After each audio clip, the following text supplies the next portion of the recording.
Today, in style of Brazilian surgeons, we are making the finest booty on the interweb. Welcome to S1000R build part 5. If you are first time here, links to all of the previous episodes will be in description box down below.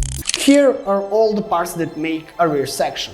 We have OEM plastics and genuine seat cowl, of course in Thunderstone Grey, under tray and this little carbon part, of course from Maxi Carbon. If you want to check them out, the link will be in description box.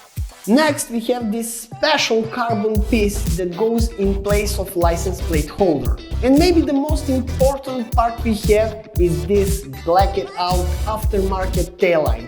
Just wait to see this baby turn on, it looks brutal. Let's put this booty together. First, we are starting with carbon under tray and this small piece of carbon that replaces license plate holder.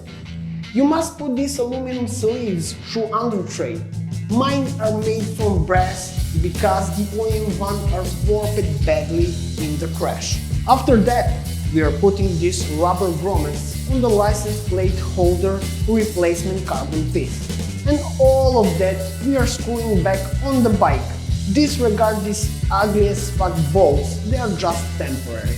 Next, we are putting this small piece of carbon on the tail shell, followed by tail light. All of that together is going back on the bike. Fiddle it around until all goes in the correct place. Then you have just 8 screws to lock all of this together.